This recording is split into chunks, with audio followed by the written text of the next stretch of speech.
Halo semuanya, selamat sore. Nah, di konten kali ini gue mau ngomongin dari yang minggu kemarin kita udah ngomongin. Nah, kalau minggu kemarin ini kan kita udah bikin podcast sama Pak Hendrajit dan Pak Daniel. Nah, kalau lo yang belum nonton atau yang belum tahu episode itu episode berapa, bisa cek di YouTube-nya. Nah, di situ tuh gue ngomongin masalah tentang rehabilitasi mulai dari segi kesehatan dan segi umumnya. Nah, sekarang ini karena menurut gua udah harus diselesaikan, jadi kita mau ngerangkum di konten kali ini tentang rehabilitasi dan sekalian kita mau tutup juga materi ini dan nanti kita akan masuk ke materi berikutnya. Nah, untuk yang ngomongin rangkumannya ini udah datang ketua umum kita, Pak Sugono. Dia nih udah ngebet banget dari kemarin pengen ngobrol sama gua. Gua nggak tahu kenapa kayaknya. Kayaknya emang ngefans sama gua sih. Oke, Pak, gimana kabarnya? Sehat? Baik, alhamdulillah sehat, tetap semangat, sehat tanpa narkoba. Ya, dari kemarin tuh sibuk banget ya, Pak ya. Sibuk. Jalan-jalan aja. Kemarin kemana? Ke Banten kan? Ya, Banten ke daerah-daerah dalam rangka memantau perkembangan narkoba, perkembangan teman-teman di daerah, penggiat-penggiat narkoba. Oke, lanjut apa yang kita mau sampaikan. Nih, di hari ini kita mau ngebahas nih, ngerangkum aja ya masalah yang kemarin-kemarin. Untuk yang pertama, kita ngomongin masalah efektivitas rehabilitasi, Pak. Seefektif apa sih rehabilitasi itu? Ya. Terima kasih. Selamat sore kawan-kawan semua, saudaraku semua sebangsa tanah air, khususnya generasi muda. Ya. Mohon YouTube yang dari BINN ini sering didengar, sering ditonton karena ini bermanfaat untuk kita semua. Dengerin. Dalam rangka mencerdaskan bangsa, memberikan informasi kepada anak bangsa tentang bahaya narkoba untuk generasi muda. Ya. Insya Allah ini informasi yang sangat bermanfaat dan informasi yang akan menyelamatkan masa depan kita semua dan masa depan bangsa Indonesia. Kita mulai terkait masalah rehabilitasi. Sebelumnya kan Pak Pembina kita, Pak Hendrajit sudah memberikan pemaparan tentang rehabilitasi sesuai dengan keilmuan dan pengalaman beliau di BNN RI ya. Juga kemarin Pak Dr. Daniel, penasihat kami di sini, juga pengalaman di kepala rumah sakit Pengayoman di Cipinang.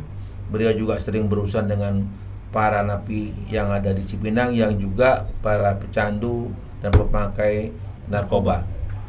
Nah, dari apa yang beliau sampaikan, saya rasa itu sangat-sangat bermanfaat untuk kita semua. Dan dari kesempatan ini saya hanya sedikit semacam closing statement ya dari apa yang dibicarakan itu, bahwa seperti apa sih efektivitas daripada rehabilitasi itu. Ya. Sebenarnya pertama, rehabilitasi itu bisa berhasil ada kesungguhan daripada korban itu sendiri atau pecandu sendiri. Ya, pemakai itu ingin betul-betul sembuh dan keluar dari lingkaran narkoba. Ya, sangat penting. Ya. Kedua, sebenarnya juga faktor yang kedua itu tidak lepas adalah keluarga. Ya. Kalau keluarga mendukung ya terkait korban ini atau pemakai ini yang pengen direhab, ini akan menghasilkan yang luar biasa.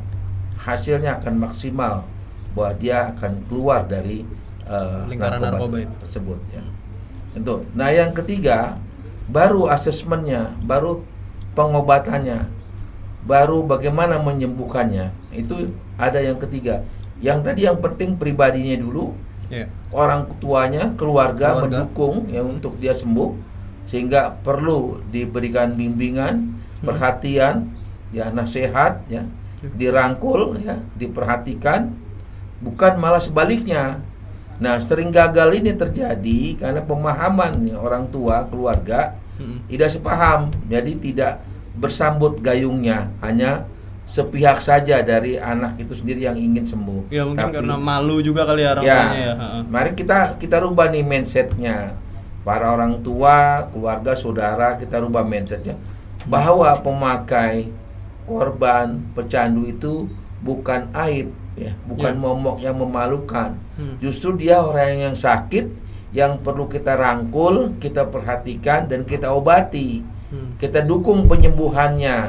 Nah, itu yang benar sehingga dia punya semangat dan punya motivasi yang kuat untuk keluar dari lingkaran narkoba tersebut. Nah, itu baru treatmentnya. Pengobatannya itu kan ada pengobatan tentang narkobanya, adiktifnya harus dikeluarkan, dikurangi dari dosisnya.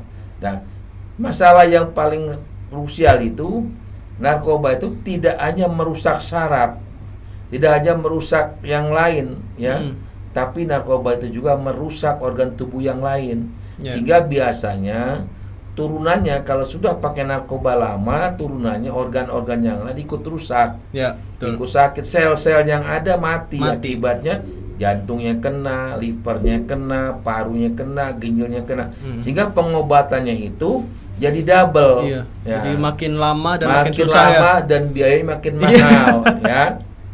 Bagaimana efektifnya?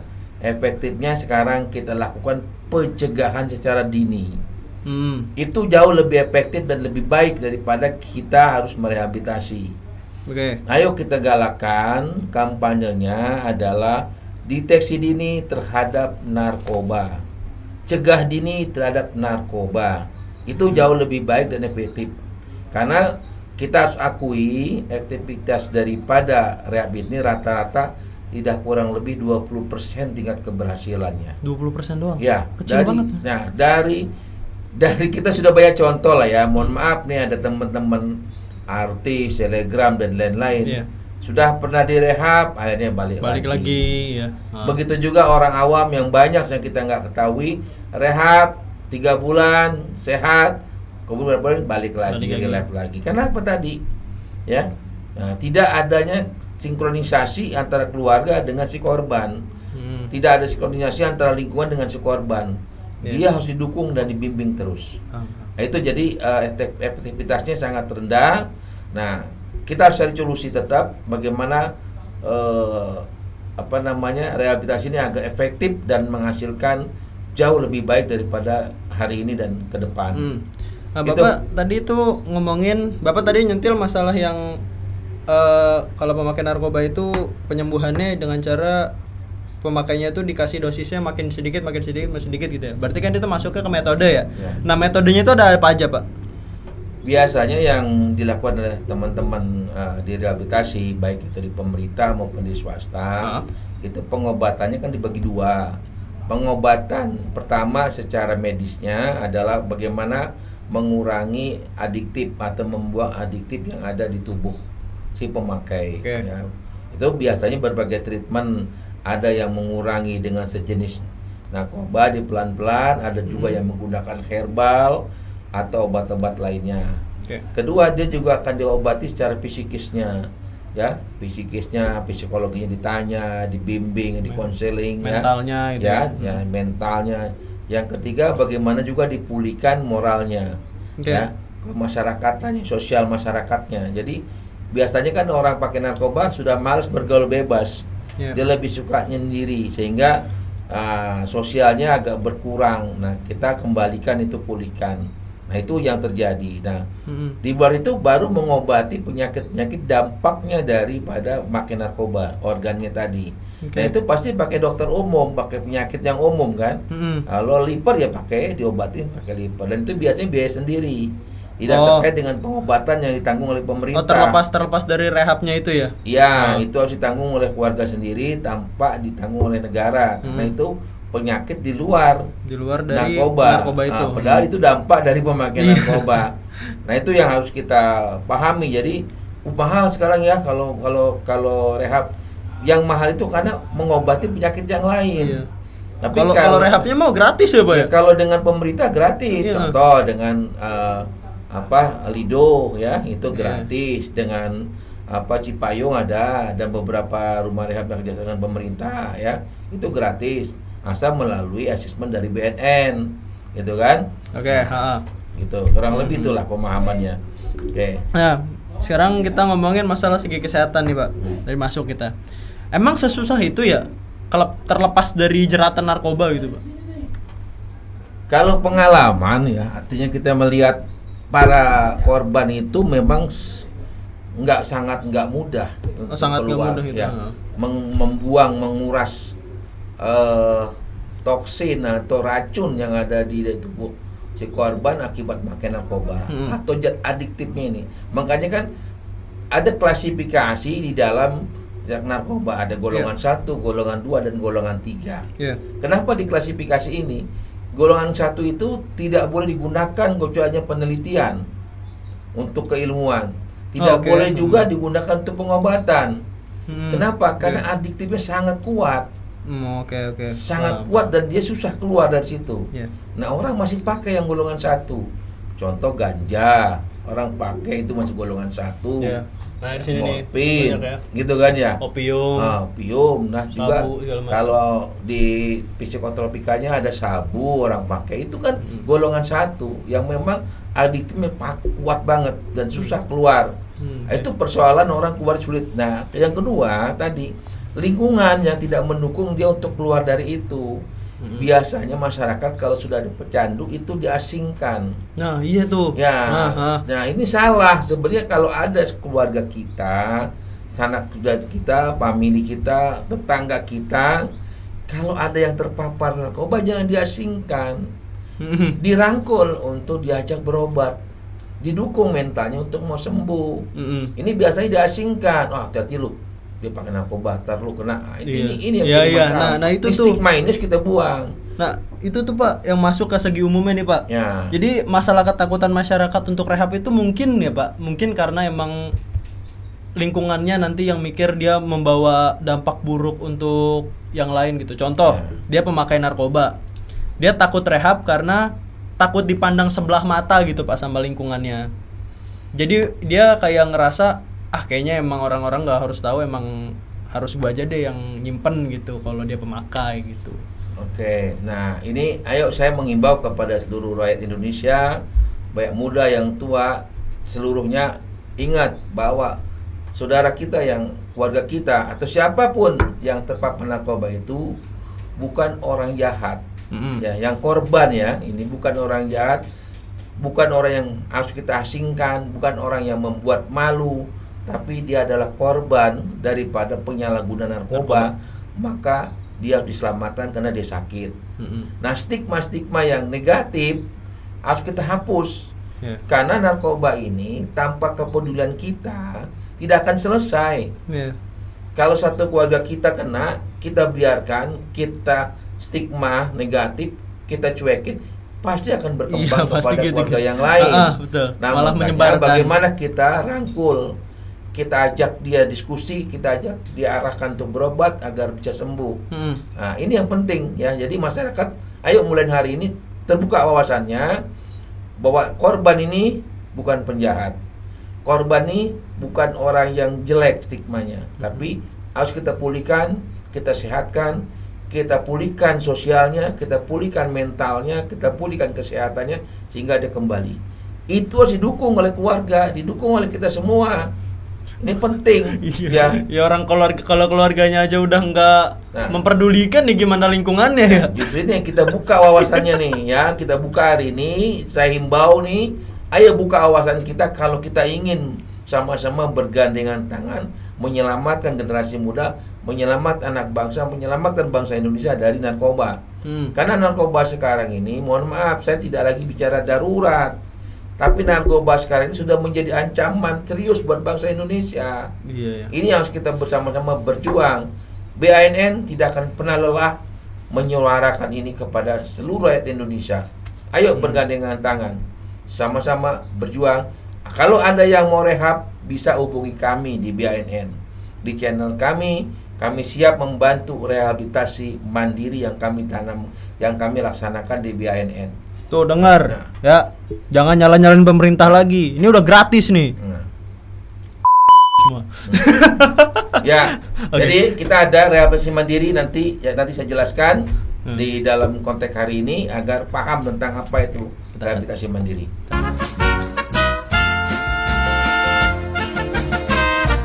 Nah, ini ngomong-ngomongin nih Pak, masalah ini nih. Ini apaan sih? Oke. Ini apaan? Ya. Dari kemarin muncul mulu nih apa ini? Ini Betul. mungkin penonton-penonton kita pada nggak tahu nih apa Betul. ini. Ya. Ya, memang ini ada di iklan dan kita selalu pajang. Kita selalu perkenalkan kepada masyarakat Indonesia yang namanya yang kita pajang ini adalah namanya Guideline Slim Fit. Ya. Ini Slim Fit ini ya sejenis minuman herbal atau minuman apa ya? Vitamin. Stamina ya. Tapi ini fungsinya adalah untuk mendetok ya, mengcleansing, membersihkan ya racun-racun yang ada di tubuh kita ya, khususnya di areal pencernaan ya, di usus kita ya. Okay. Ini pentingnya di cleansing. Selain dia meng-cleansing ya atau mendetok, dia juga akan membuat memblok kotoran atau yang nempel di dalam usus pencernaan kita akan dibuang melalui pembuangan air besar. Yang ketiga, dia juga akan mengaktifkan ya. Nah, tadi sudah diblok, lalu membalancing ya, artinya membuat nutrisi masuk ke dalam sel darah sehingga sel darah itu masuklah nutrisi-nutrisi yang baik, yang bukan racun lagi, bukan narkoba lagi, sehingga menghidupkan kembali sel-sel yang sudah mati. Ya, yang ketiga baru mengaktifkan tadi selnya. Nah, apa hubungannya dengan narkoba ini? Tadi sudah saya sampaikan, ya kami mengadakan rehabilitasi mandiri. Ya. Kami menggunakan Slim Fit ini untuk rehabilitasi mandiri. Gimana caranya? Kami sudah uji coba, sudah observasi ke beberapa pecandu yang sudah menggunakan ini. Alhamdulillah, hanya membutuhkan 2-4 box, dia akan clear negatif dengan 7 level dan pulih kembali fisiknya ya, adiktifnya hilang, sarafnya juga pulih kembali ya, rasa keinginan hilang dan secara sosial juga berubah, mental berubah 180 derajat. Kenapa? Ini tidak hanya membersihkan daripada detok kotoran atau racun yang berada dalam perut atau adiktif tadi, dia juga secara otomatis langsung menyembuhkan penyakit-penyakit yang diakibatkan dampak menggunakan narkoba. Nah, ini yang luar biasanya. Kita sudah coba, paling lama 1 bulan dia akan pulih normal kembali. Insya Allah ya. Ya, itulah yang kita katakan dengan rehabilitasi mandiri. Kita akan bimbing di sini, kita arahkan, tapi setiap hari harus minum ini 1 saset minimal. Sampai 2 saset ya. Sehari bisa 2 sampai 2 ya. Bisa 2 maksimal. Jadi bisa minum siang dan malam sebelum tidur. Ya. Nah, ini juga dampaknya nanti nggak ada dampak yang sangat berat. Dia hanya merasakan mules ya. Lalu buang air ya. Nah, disitulah kotoran-kotoran racun-racun narkoba itu dibuang. Nah, tapi jangan takut. Ini mulesnya mules baik ya. Bukan Mules baik. mulus-mulus. Nah. Bukan mulus-mulus makan seblak, bukan ya. Dan juga buang airnya besarnya bagus, buang air kecil seninya juga lancar karena disitulah dibuang juga melalui air seni racun-racun tadi, narkoba tadi atau adiktif yang tadi. Dan ini sudah kita buktikan. Nah, kalau nanti ada rekan-rekan kita sembunyikan identitasnya, bisa menghubungi kami, ya kami bimbing, kami arahkan, termasuk keluarganya. Insya Allah kita bisa sembuh dalam waktu 1 bulan, ya kembali normal ya dengan biaya yang cukup murah, tidak perlu mahal, tapi sembuh dari narkoba. Amin. Nah, itu kurang lebih daripada Slim Fit ini. Kita ada testimoninya, kita ada bukti-bukti yang sudah kita rangkum ya. Nanti di video kita nanti kita siapkan ya. Kita siapkan dan saya menjamin kalau tidak ada hasilnya minum 1 box, saya garansi mengembalikan sejumlah uang yang dibayarkan kepada kami. Kurang baik apa BANN ini loh? Kita ingin mencari solusi tentang rehabilitasi. Kita mencari solusi tentang para pecandu yang takut direhabilitasi. Ya. Insya Allah ini bisa di rumah, tidak perlu kemana-mana, ikutin aturan, ikutan bimbingan kami. Saya yakin 1 bulan akan selesai terbebas dari narkoba. Ya, makanya beli. Ada linknya di bawah. Nanti kalian cek sendiri aja ya. Nah, ini yang untuk menghilangi katakan gini. Image masyarakat kalau rehab itu pertama mahal. Ya. Wah, mahal duitnya, bayarnya bagian bla bla bla. Karena tidak tahuan masyarakat. Yang kedua, dia bilang, "Wah, rehab itu ngeri, nanti wah dikurung lah, dia inilah, Iya. susah lah, nggak nyaman gitu. Iya, iya. Ya. Ini terjadi, padahal nggak ada. Justru di rehab itu dilayani karena orang sakit kan, dilayani, diobati, ada konseling dan lain-lain. Itu rehab, enak, tidurnya juga nyaman. Kalau di tempat rehab itu ada TV, ada tempat kumpul, ada olahraga, dimanusiakan. Nah, itu rehab. Yang ketiga, ya, tolong rekan-rekan semua, ya, saudaraku semua yang se-Indonesia, ada rehab yang dipaksa dan ada rehab sukarela. Kalau rehab dipaksa itu kita semua terjadi adanya penegakan hukum. Kita ketangkep pada saat kita memakai narkoba atau kita pakai narkoba lalu ditangkap oleh penegak hukum, dibawa oleh penegak hukum, diproses. Walaupun proses pemakai itu pakai pasal 127 masih bisa diterapkan pidananya. Namun dengan pasal 54 dan 55 bisa diajukan juga rehabilitasi atas putusan hakim. Namanya rehabilitasi dipaksa. Hukumannya dijalani dengan rehabilitasi. Tapi alangkah baiknya kalau rehab itu mandiri. Artinya dia mau dengan sukarela. Melapor ke kami juga bisa, ke BNN, ya. Nanti kami asesmen dengan BNN RI yang kami udah kerjasama. Lalu cari solusi, apa mau rawat inap atau rawat jalan, atau rawat mandiri, kan gitu. Nah, semuanya ada solusi, tapi tidak ada momok yang menakutkan. Nah, sebaiknya sebelum ketangkap dengan penegak hukum, baik itu BNN maupun kepolisian maupun kejaksaan, sebaiknya Anda semua yang sekarang jadi korban atas penyalahgunaan narkoba segera melaporkan diri untuk minta direhabilitasi gratis kalau ke pemerintah, ya. Tidak mahal juga kalau mau ke BNN, hanya beli selimpit dan kita kasih penjelasan, kita bimbing sehingga mudah-mudahan 1 bulan bisa dites ke BNN masih punya adiktif atau tidak. Apakah sudah berubah mental dan moralnya, apa sudah berubah kesehatannya, bisa kita tes langsung. Itu kita himbauan saya. Closing nih Pak, harapannya. Harapan saya kepada seluruh generasi muda khususnya dan kepada seluruh masyarakat yang belum pernah mencoba apa itu narkoba, sebaiknya jangan pernah ingin mencoba. Karena semuanya diawali dari coba-coba, penasaran hanya gitu ya. kelanjutan, susah keluarnya. Ini pengalaman. Yang kedua, kita himbau juga kepada seluruh masyarakat, terutama orang tua, tolong perhatikan perubahan anak kita di rumah. Karena ada gejala perubahan perilaku, gejala perubahan fisik, ya, mental, sosialnya itu akan berubah kalau udah terpapar narkoba. Maka secara dini kita perhatikan, kita sembuhkan dari dini, ya.